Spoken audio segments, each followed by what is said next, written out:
الشيء ده يحمي لي الاصابات الهوائيه يعني حتى يعني هاي رد الفعل من الجسم حتى انه يصير عندي انه ماكو مشكله بالتنفس. That was to clear the airway so that the breathing can continue normal. انه هدفنا عندنا انه راح ينظف لي او انه يعني يصفي لي الايرواي حتى يصير عندي التنفس بصوره طبيعيه او انه يرجع طبيعي. The majority of coughs presenting in the pharmacy will be caused by viral upper respiratory tract infection. هاي مختصرات لازم تعرفوها.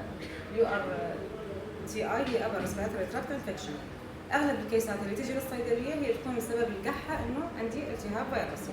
طبعا اذا اجاكم يعني حسب الاعراض الشخص اللي يجي للصيدليه يشوف القحه مالته شنو نوعها، اذا هي شيء بسيط التهاب فيروسي انا ممكن اعالجها، اذا القحه مالتي انه سببها اقوى او سبب انه احنا من ينفع نعالجه لازم نسوي له ريفيرال يعني نحول للطبيب الاخصائي حتى هو يعالجه.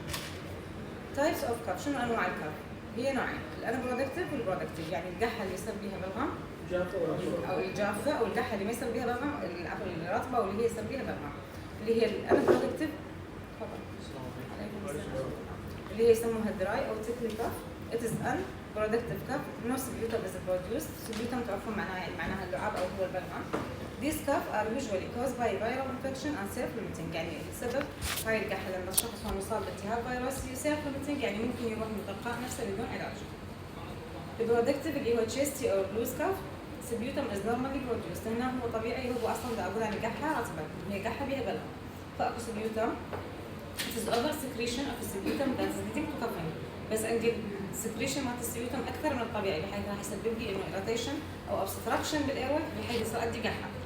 الاوفر secretion may be caused by irritation of the airway due to infection. شنو الاسباب مالتها؟ ممكن يكون بسبب infection او بسبب حساسيه، او ممكن يكون انه the cilia are not working properly especially in smoker. السموكر عاده يكون عندهم دائما اكو كف لانه السموكينج هو اصلا يسبب لي انه بلغم.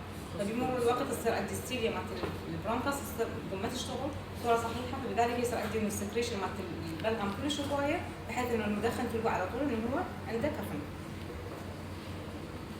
Non-colored, clear or white sputum is uninfected and it is not as mucoid. عادة القحة أو اللي هي ما بيها بلغم العفو اللي ما بيها لون اللي هو يكون لونها يا اما يكون صافي او يكون انه قريب على الابيض او خلينا نقول لونه شيء فاتح حليبي او شفاف، هذا يكون انه ماكو انفكشن.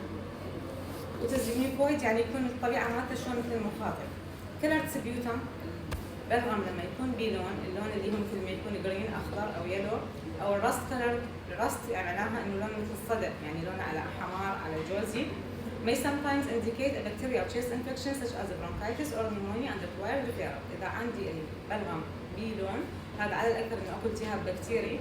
الالتهاب البكتيري ممكن يكون نيمونيا أو برونكايتس. بهالحالة إحنا لما يجيني الشخص يقول لي عندي قحة أقول له قحة مالتك بيها بلغم لو جافة. إذا قال لي إنه بيها بلغم أقول له شنو لون البلغم؟ إذا طلع لونه أخضر لونه على أحمر هذا أنا ما أعالجه، لازم أسوي له referral يعني أحوله للأخصائي هو يعالجه. What does the killer of the cream mean؟ الفليم معناها البلغم. فشنو معنى لون البلغم؟ كل لون له فد معنى. اليلوش او الجرين فليم is likely related to infection. عادة اللي يكون لونه اصفر او لونه اخضر معناها انه هون عندي التهاب بكتيري. الريد البينك or the bloody flame could be related to infection or cancer in some cases. هو ممكن يكون عندي infection او يكون عندي سببه كانسر. الانفكشن اللي يسبب لي انه ريد كلر فليم اللي هو عادة tuberculosis تدرن.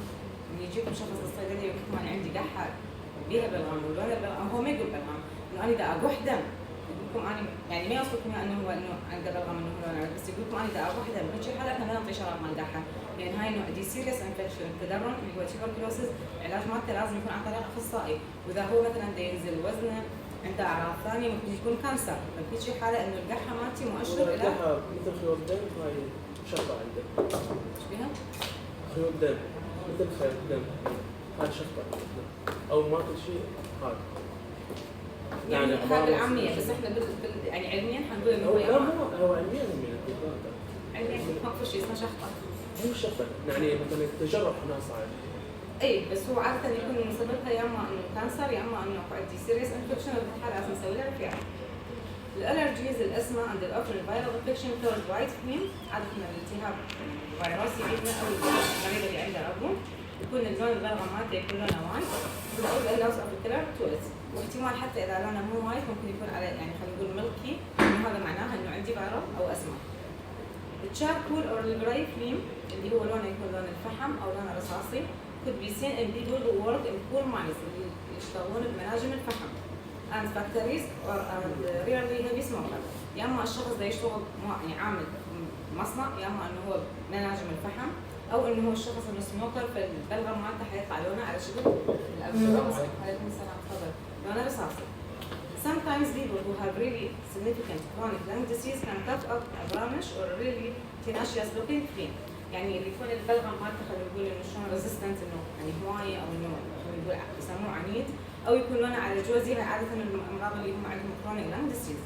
هذول الحالات كلها اللي هي يكون بيها لون احنا بنعالجها، البلغم لما يكون ملون احنا نحوله للطبيعي، لازم نسوي له ريفيرال.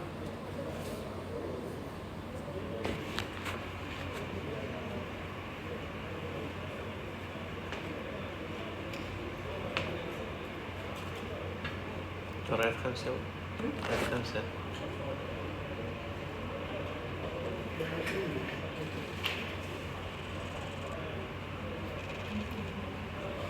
هذه الصورة تحكي نفس الحكي، بس هنا عندنا مالت الجهة اليمنى مالت الألوان، الجهة الثانية كوزس اوف دراي عند ويت كف. طبعا هذه الصور بس تفرجوها انما الكتاب اللي بيها لازم تكونوا عارفين الصورة. الدراي كف ممكن يكون سببه اسمه كول الجيرد اللي هي الجاسترو ايزوفيجال ريفلكس ديزيز، يعني المرضى اللي عندهم انه ارتجاع مالت المرء يصير عنده دراي كف. السليب ابنية، السليب ابنية هذا واحد من الديس اوردر مالت السليب، الشخص انه ما يقدر ينام يصير عنده وياها دحة جافة. طبعا هو عنده باثوفيزيولوجي بس انه اللي يفيدكم انتم هذا الكف. الفوكال كورد ديسفانكشن، اذا اكو خلل بالحبال الصوتية يصير عندي دراي كف. والالرجيز والكوفيد، عادة الكوفيد يكون الدحة مالتها المفروض دراي. الويت كف يكون ممكن بالكولد، بالفلو، باللانج انفكشن، بالسيستيك فايبروسيس، بالسي او بي دي اللي هو الكرونيك اوبستراكتيف بالمونري ديسيز، والاكيوت برونكايتس والبرونكوتاسيس. هذول اثنيناتهم التهابات مالت الرئه. هاي اسباب الويت والدراي كف. نيجي اذا احنا بالصيدليه شلون ممكن راح اعطي المريض علاج او تي سي حتى انه اعالج له الكف. نسال المريض انه هو اول شيء مين هو المريض، يعني اذا يجيني الشخص الصيدليه انه هو المريض ولا ياخذ من احد ريليتيف له، انه احد من اقاربه من اهله، ايش قد العمر مالته، اذا مثلا كانت انه هي فيميا اذا هي انه بريجننت لو لا، او انه لاكتيتنج لان اكو ادويه مثل نظيف الحمل او بالرضاعه. منذ متى تعاني من السؤال، يعني ايش قد صار له، انه هو الشخص اللي يقح صار له يوم، صار له شهر، صار له اسبوعين. ما هي طبيعه السؤال اذا هو دراي لو انه الويت كف، واذا كان انه ويت كف انه هو اللون مالت الكف مثل ما قلنا راح ياثر. انه هل تعاني من امراض اخرى، ما هي الادويه اللي تستعملها، اذا عندي ادراك انه او الهيستوري الميديكال هيستوري مالت المريض، انه اذا هو عنده انه ديزيز اذا ياخذ له ادويه، اشوف الانتر اكشن مالتي، ممكن مثلا الكف عندي هو سايد افكت من الادويه، او ممكن هو الديزيز مالته هو يسوي كف. هل استعملت ادويه لعلاج نوبه السعال؟ ما هي منذ متى بدات استعمالها وما هي النتيجه؟ من انطي دول المريض، انه انا حتى اعطيه اشوف انه هذا المريض اجاني اول مره بده ياخذ علاج مال كحه، لو هو ماخذ قبلي اكو احتمال مثلا مريض يجيك من الصيدليه هو قبل اسبوع اسبوعين كان ماخذ دواء مال كحه، فانا اشوف انه هو مثلا الدواء اللي عنده كان الانديكيشن مالته صحيح منطيها صح، انه هو الدواء مالته اشتغل لو ما اشتغل، انه عندي فيل ميديكيشن لو اصلا لا انه هو عندي انه الانديكيشن مالتي كانت غلط. واذا كانت المريض عنده اعراض ثانيه مثلا اذا هو عنده حمى، تعرق، صعوبه تنفس، ممكن انا اذا شخص يجيني عنده اعراض مالت الاسمه وعنده كف، فبهيك الحاله انا ما عالجه لازم اسوي له ريفيرال. باقي الاسئله اللي هي نحتاج ان نستعملها بالصيدليه. نجي على الكف كوزز، عندنا اكيوت وسب اكيوت وكرونيك كف. الاكيوت كف الاكيوت اللي هو بعد بالبدايه، السب اكيوت يعني انه المده الزمنيه مالتي انه لا هي انه شيء مزمن مثل الكرونيك، ولا هو اكيوت انه هسه نص ونص، والكرونيك اللي هي صار لها فتره طويله. كل وحده لها اسباب.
الاكيوت كف يكون بسبب الكومن كولد والساينسايتس، الاكيوت برونكايتس، exacerbation of chronic obstructive pulmonary disease والانفلونزا والنيمونيا والبرتوسيس. هذين الحالات اللي يكون بيها عندي الكف اكيوت، يعني حيبقى عندي فتره قليله حيطيب. السب اكيوت هو البوست انفكشيوس كف والساينسايتس والاسما. الكرونيك كف هو البوست نيزل دريب. البوست نيزل دريب معناها انه لما يكون عندي يعني صار عندي irritation، صار عندي كفينج، صار عندي تجمع للبلغم ما بعد الفروت، يعني انه خلف الحنجره خلينا نقول، فانه يعني بدي يتجمع البلغم او السبيوتم طريقه انه يسوي لي obstruction للايروي، فيصير عندي يسموها البوست نيزل دريب. الراينايتس اللي هو التهاب الانف، الساينسايتس التهاب الجيوب، الجاسترو ايزوفيجال ريسبيرتوري اللي هو المفصل مالت الجلد، الاي سي ام بي بترس الكرونيك كف، سموكرز كف، اللان كانسر، الهارت فيلير، تيوبركلوسيس والساركودياسيس. هذه التهاب بكتيري هم يعني. نجي على الدراج انديوس كف. احنا قلنا اكو ادويه ممكن تسبب لي هي كف. من امثلتها اللي هو الانتي ارثميك ايجنت اللي هو الاميادورون، والانجيوتنسين كونفرتنج انزيم انهبيتور اللي هي الاي سي انهبيتورز. كرونيك كافينج احنا حكينا بالنظري لكم الاي سي انهبيتور ممكن يسبب لي دراي كف. فبصوره يعني هو نفس اللي حكي بالسلايد راح احكي لكم اياه، انه هو الاي سي انهبيتور الميكانيزم اوف اكشن مالتها انه راح تمنع لي الراديكاينين بريك داون، فهو هذا السبب اللي حيصير عندي انه سبب كف. فكل الجروب مالت الاي سي انهبيتور راح يسبب لي نفس السايد افكت.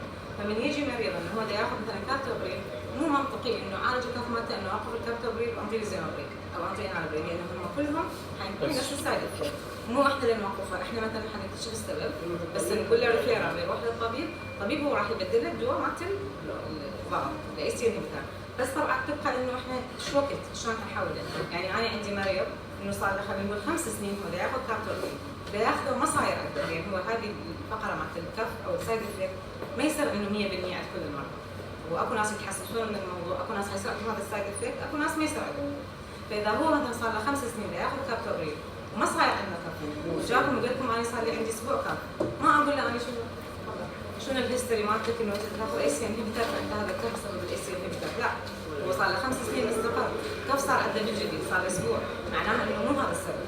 فاني لازم اشوف الوقت، لانه اذا جاني مريض قبل اسبوعين او قبل 3 اسابيع اخذ الكابتوبريل يقول لي انا هسه بالجديد صار عندي هذا الكف، لا اقول احتمال انه هذا السبب من عندي. طبعا انت لازم شوف شنو الادويه اللي ياخذها، شنو الكونديشن عنده، او ممكن هو صار فلو، يعني عنده فوق عنده فلو صار عنده من وراها الكف، فمو شرط انه انا هو ياخذ اي سي انهبيتور معناها كل المرضى اللي عندهم اي سي انهبيتور عندهم كف. هو ممكن يصير الناس معينه وما يصير، كل ناس ما يصير.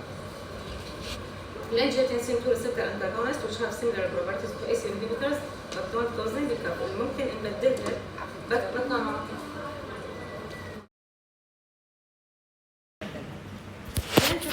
طبعا كلمة ريفير أو الريفيرال هي إنه إحنا نحول المريض للأخصائي هو اللي يعطي العلاج. شنو الحالات اللي تستوجب أنا ما أعالجها أو تي سي بصيدلية وأنا لازم الطبيب هو اللي يعالجها. أول شيء cough lasting 2 weeks or more and not improving. إنه القحة عندي مطولة أسبوعين أو أكثر وما تتحسن، إنه باقي عندي إنه هي نفس الشيء أو حتى تزيد أكثر من أسبوعين، هاي لازم أني معالجة. السبيل حسب لون البلغم اللي هو يلو، الجرين، الرستي أو البلاد ستين، إذا هو هاي الألوان أنا معالجة، لازم معناها إنه أنا عندي انفكشن أو عندي سبب ثاني لازم الطبيب يعالجه. تشيست بين، إذا عندي المريض عنده كف وعنده ألم بالصدر، ليش؟ يعني احتمال هذا الكف مالتي لأنه واحدة من الأعراض مالت الهارت فيلير إنه حيصير عندي تجمع الصوديوم السوائل باللنج وبالأطراف، فهذا المريض مرات إنه هو خصوصا اللي عنده هارت فيلير من هو دا يمشي ما عنده مشكلة، احتمال ما يقف، بس من يبدي يتمدد وهي الأوديما عندي متوزعة بالجسم هو دا يمشي، بس من يتمدد تبدي تتجمع السوائل تصير على الرئة، فبذلك يصير عنده إنه كف خصوصا at night. فالمريض اللي عنده chest pain وعنده إنه كف احتمال انه هو عنده هارت فيلير، ففي شي حاله انا ما عندي الكف مالته، طبعا مو كل المرضى انا لكم احتمال، يعني احتمال يعني ما عنده هارت فيلير واحتمال لا، بس ما طول اكو شيء احتمال انا ما اعالجه، لازم احوله للطبيب. الشورتنس اوف بريث ليش؟ لانه الاسما من اعراضها ممكن يصير عندي شورتنس اوف بريث، ممكن المريض هو اسماتيك عنده ربو، في شي حاله لازم ياخذ علاج كامل مره مو ياخذ بس الكف بريباريشن، لازم احوله للمريض للطبيب العام. الويزنج اللي هو يسموه يعني بالعربي اللي هو الصفير، انه هي القحه مالته مصحوبه بصوت صفير، هذا احتمالها ماكو عندي انفكشن لازم احوله للطبيب. الووبين كف او الكروب، الووبين كف اللي هو الكف اللي يكون مصحوب بصوت شلون كانه عفوا يباح الكلب، انه خصوصا عند الاطفال انه يصير القحه مالتهم صوتها كلش قوي، يصير مثل هذا اكو انفكشن. عند الماركت او فوق مال؟ لا المفروض مثل نباح الكلب يعني. The whoop is the sound produced when breathing in after paroxysmal of coughing. انه اكو عندي نوبه مال قح وراها يصير هذا الصوت القوي. The crop usually occur in infant. عادة يكون بالاطفال الرضع. اللي هو يعني المفروض جوا السنتين. The cough has a harsh barking quality. It is often associated with difficulty in breathing. يصير عندهم انه صوت عالي من القحه وياها انه عندهم صعوبه او ضيق بالتنفس. The recurrent nocturnal cough. اذا عندي انه الشخص عنده recurrent يعني معناها انه مستمر او انه بده يروح ويرجع لي. nocturnal cough اللي هو القحه اثناء الليل، يعني الشخص ما يقح بالنهار بس يصير عنده قحه بالليل، هذا احتمال عندي من اعراض COPD او الاسمع، فبهيجي الحاله لازم اني احوله للطبيب. Suspected adverse drug reaction اذا انا متوقع انه هاي القحه عندي بسبب انه الدراج، فمعناها انه مو اني اوقف الدراج، لازم احوله للاخصائي مالته هو يبدل لي اياه. والفيلد ميديكيشن اذا انا عندي انطيت شراب مال قحه المريض واخذه وراح اجاني ورا اسبوع ورا 10 ايام قال لي انا اخذت هذا الشراب مو فاهم، ما ارجع ابدل الدواء مالت القحه، لا اخذ هذا اقوى، لا اقول له انه روح للطبيب هو يبدل لك العلاج. شنو كراب؟ كراب شنو؟ كروب هو هذا مختصر هي الانفكشن اللي بتصير عند الاطفال، يعني هذا مصطلح ما يترجم بس هو هاي الانفكشن اللي هي السبب لي وبالكف. نجي على المانجمنت، نون فارماكولوجيكال. Get plenty of rest and drink plenty of fluid. يعني اذا مريض يعني ما يحتاج مثلا الكف مالته مو مزعج لدرجه انه يحتاج، يقول انا عندي قحه بسيطه ما بدي اخذ دواء، فاقول له انه نون فارماكولوجيكال تريتمنت انه تاخذ راحه وتشرب سوائل هوايه. try to breathing المويست اير، حاول انه تستنشق هواء رطب او خلينا نقول انه يعني مثل البخاري، خلينا نقول use a humidifier or taking a steamy shower، انه ياخذ حمام بخاري او انه يستعملون اكفة اجهزه اللي هي تخلي الهواء يكون مويست. consume الورد فلويد سوب او تي، انه اشرب سوائل دافيه مثلا ممكن شاي ممكن شوربه، هاي ممكن تخفف لي اعراض الكف. eat a well balanced diet. الويل بالانس دايت هذا حيفيدني بكل الامراض، انه ياكل اكل صحي، خلينا نقول انه يحتوي على فيجيتابل وفروت، هذا يساعدني انه اتخلص من الكف. وافويد سموكينج، يتجنب التدخين، اكو التدخين اللي هو الشخص اللي هو يدخن مباشره، او التدخين الثاني اللي يسموه التدخين السلبي اللي هو اني شخص مدخن واني عايش وياه او اني قاعد يمه انه انا قاعد اتاثر بالسموكينج، الاثنيناتهم يساعدهم كف. فارماكولوجيكال تريتمنت طبعا انتم بالمحاضره النظريه اخذتوها بالتفاصيل، بس هنا بدي اعطيكم شيء مختصر.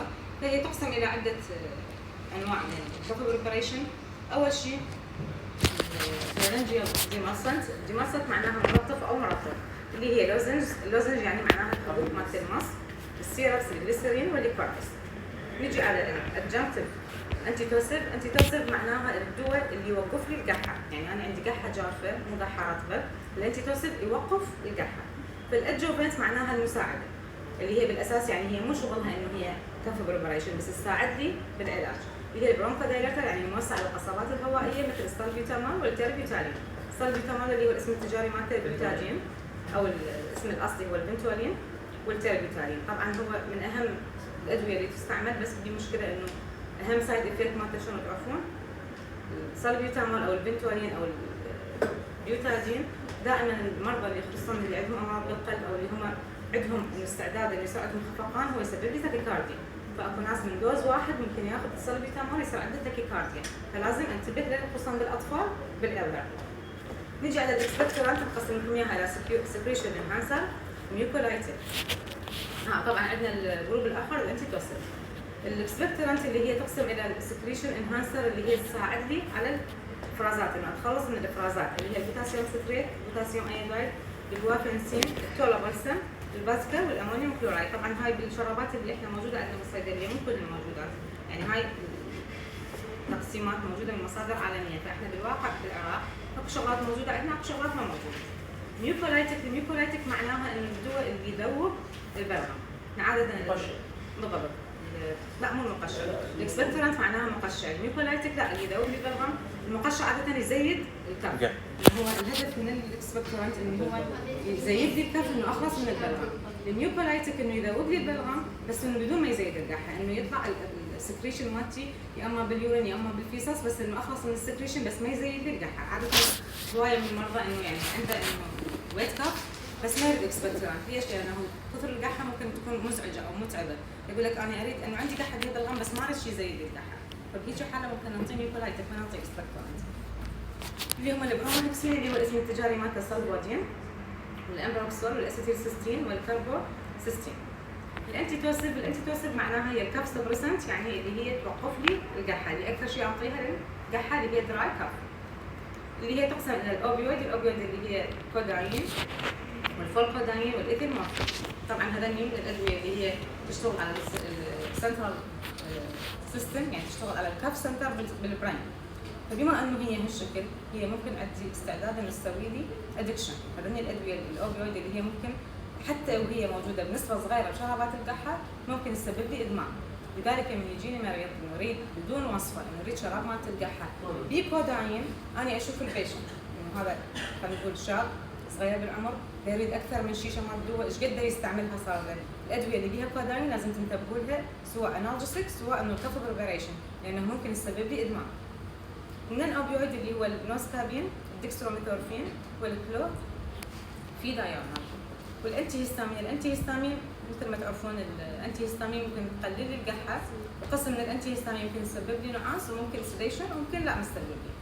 فاكو مرضى يفضلوها واكو مرضى لا ما يريدون الدواء بانتي هيستامين، مثل الكلورفينيرامين والدايفينهايدرامين والبروميثازين. اكثر شيء هذه تستعمل الانتي هيستامين للدراي كاف. والبلمونري ريسبتور دي سنسيتايزر اللي هو البري نوكسيدايازين. انا هذا اصلا يعني ما شايفته بالصيدليه البريبريشن الموجود. نجي على امثله عليها. طبعا هسه منها بالمحتوى اكو امثله من الشرابات اللي موجوده بالصيدليات. فهذا الشراب اللي هو العراقي اسمه توسيرام، الاسم التجاري مالتي. هذا الاكتف انجريدنت طبعا هو مخلوط عباره عن بريبريشن باكثر من ادويه، بس اللي يهمني اني اللي هو الكودايين. طبعا بما انه هو اوبيويد فممكن السايد افكت مالته يسبب لي كونستيبيشن او ريسبيراتوري ديبرشن، كود بي ابيوز، يعني ممكن يسبب لي ادمان، والمرضى ممكن ياخذوه على مود يكبسلون عنه. الدايفينهايدرامين اللي هو الاسم التجاري مالته الالارمين، هو انتي هيستامين سيديتنج يوز از انتي توسيف، نستعمله للدراي كاف. الاكسبكتورانت والميوكولايتيك، هنا عندكم صوره مع هذا الشراب، هذا شركه اصليه اسمها البرونكيوم، يحتوي على الجليسيريل جواكوليز also known as الجوافانسين. the only FDA approved OTC expectorant. هو انه يعني من ال FDA نعطي ابروفل انه انا انطي OTC مو على الوصفه. طبعا هو الاذر كونستيتوينت مالته احنا هنا ما كاتبيها، بس هو الاذر كونستيتوينت مالته بثيوفيلين وكلش مهم. ان يجيكم مريض بالصيدليه انه هو يريد شراب مال قحه وهو سموكر، راح انطيه شراب مثلا هسه عندنا البرونكيوم هذا الاصلي، عندنا الاكسديل العراقي هم بثيوفيلين. لازم انتبه انه انا عندي الثيوفيلين من موجود بالشرابات مالت القحه. طبعا الثيوفيلين هو من الادويه اللي هي شنو؟ نارو ثيرابيوتيك اندكس. تعرفون يعني شنو نارو ثيرابيوتيك اندكس؟ هم ماخذين هاي الكلمه سامعينها قبل؟ اكو ادويه حسب الفارماكوكاينيتيك. تعرفون شنو الفارماكوكاينيتيك؟ ليش ما اخذين انتم؟ الفارماكوكاينيتيك معناها الوظائف اللي يتعرض لها الدراج بالجسم، اللي هي انه يسوي انه ابزوربشن، ديستريبيوشن، ميتابوليزم وسكريشن. يعني هي كلها يسموها فارماكوكاينيتيك. لما يدخل الدواء بالجسم شو يصير بيه؟ اول ما يبدي الجسم ياخذه حيصير بيه ابزوربشن، امتصاص، وبعدين يصير ديستريبيوشن يتوزع بالجسم، بعدين يصير ميتابوليزم يا اما بالليفر يا اما بالكدني، اي بعدين الاكسكريشن ينطلع. فبهاي العمليه كلها هو من يدخل لحد ما يطلع انه حيتعرض لعده فعاليات بالجسم، من خلالها راح ينطينا الافكت.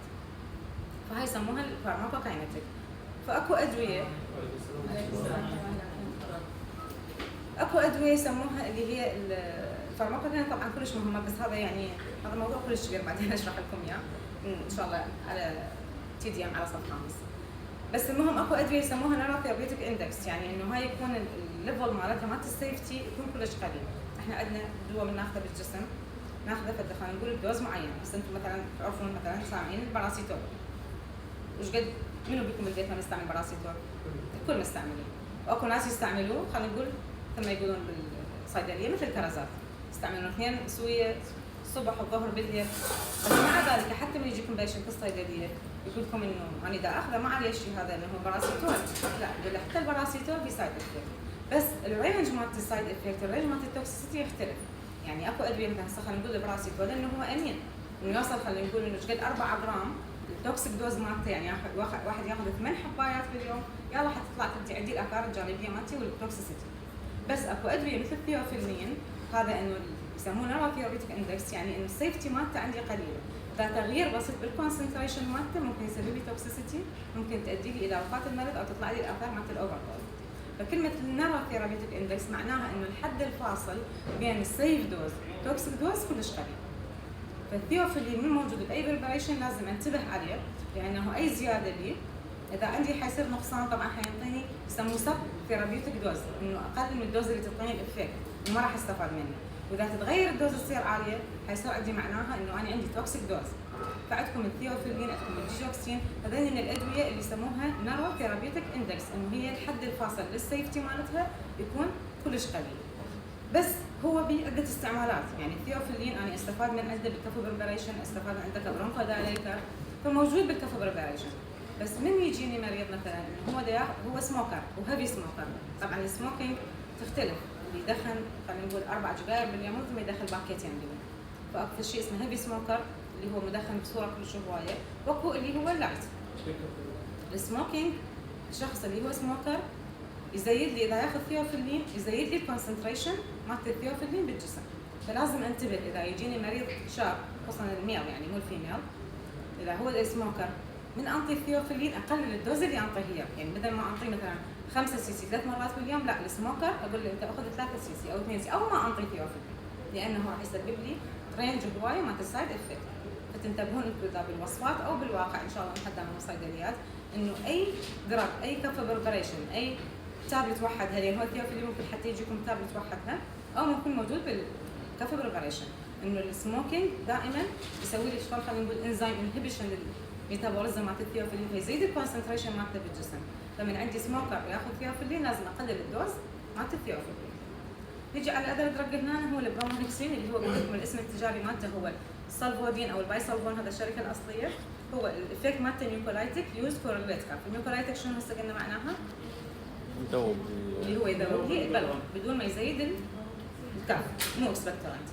هنا الملاحظه اللي عندي على البرومونكسين شنو؟ require 3 days to work so where the patient، يعني احضر المريض او اقول للمريض من انطي شرابي سالفودين، هو طبعا نرجع لكم عنده قحه بدي يخلص من عندها ويريد دواء يعني يطيبه، هياخذ الدواء ممكن مالت السالفودين، اذا انت ما قايل له انه هذا الدواء يحتاج له 3 ايام حتى يبدا يعطيك الافكت، راح ياخذ المريض الدواء حيجيك ثاني يوم يقول لك انا اخذت الشراب منك مال قحه وما فادني وما اشتغل عندي. فشو تسوون؟ اذا مو صيدلاني اللي واقف اللي ما يعرف هاي المعلومه شو راح يسوي؟ حيبدل له الدواء، حيقول له لا اخذ هذا احسن من عندك، انت شلون ما اشتغل عندك من البارحه لليوم ما اشتغل؟ لا احنا نقول له انه هذا الدواء حتى يبدا يعطيك الافكت اصبر عليه 3 ايام، يحتاج له 3 ايام حتى يبدا المفعول مالته. فمن يجيني بالوصفه او بالامتحان وشخص اخذ سالفودين او هو البرومونكسين ورا 3 ايام جاكم المريض انه قال لكم انا هذا الدواء ما فاد، هذه ما تعتبر فيلد ميديكيشن، هذه ما تحتاج ريفيرال، وانما نقول له هذا الطبيعي انتظر 3 ايام يلا يبدا يعطيك الدواء او يعطيك الافكت مالته. اي طبعا هم من ضمن شو يسموه، انا ما ذكرت لكم هنا السايد افكت، هاي المفروض تقول الانديكيشن، هاي المفروض كانت هوم ورك عليكم. هسه بس انطوني اسماء اللي دخلوا جديد حتى اشوف شلون. هسه احنا خلصنا الشرح النظري، اكو احد بيكم عنده سؤال؟ زين. هسه اللي راح نسوي هذا المختبرات الجايه ان شاء الله، انه احنا انا والدكتور علي والدكتوره مريم حنكون موجودين بكل المختبرات وياكم، نشرح النظري، بعدين وراها انه احنا نسوي لكم وصفات، نقسمكم 3 جروبات، كل جروب ويا استاذ نتناقش بهاي الوصفات. الوصفات احنا ما كاتبينها بالمختبر بس كاتب لكم اياها مخططين، بعدين تقدرون تصوروها وتستنسخوها تنزلوها بالجروب مال مرحله. تتعلمون على قرايه الوصفات، تشوفون شنو الاسئله اللي راح تسالوها، المناقشه اللي راح تصير بيناتنا، هو هذا الامتحان مالتكم راح يصير هالشكل، يعني احنا كل مختبر اكو تقييم. فيعني مو مشكله اللي اخذ مثلا اليوم 1 اللي اخذ 5 اللي اخذ 0، هذا مو نهايه، هذا اول تقييم. كل مختبر انتم عندكم تقييم، كل مختبر حتكونون يا استاذ شكل، يعني هالجروب حيكون هالاسبوع وياي، جروب الاسبوع الاخر حيكون ويا دكتور علي، الاسبوع اللي وراه ويا دكتوره مريم، وهكذا الى ان نخلص احنا الكورس. عندكم اكبر عدد من التقييمات، عارفين انتم شنو الصيغه مالت الوصفات، فاذا صار الميد او الفاينل احتمال انه يكون امتحانكم عباره عن وصفات تقروها او تشوفون شنو الخلل اللي بيه. الموضوع ما يخوف، انتم باليوم السبت النظري شو اسمه كان؟ محمد، انه احنا عدد الادويه بها كلش هوايه، انا ما اريد تقولي كل دواء انه هو شو موجود بالبي ان اف، لا انا اريد اشياء بصوره عامه، وانا اهم شيء انتم تعرفون تقرون الوصفه، لان انتم ان شاء الله حتتخرجون تشتغلون بالمستشفيات والصيدليات، شلون تتعاملون ويا المرضى، شلون تقرون الوصفات، يعني هو هذا الهدف من المناقشه مالتنا. هسه اللي سجلناهم من اللي اجوا جديد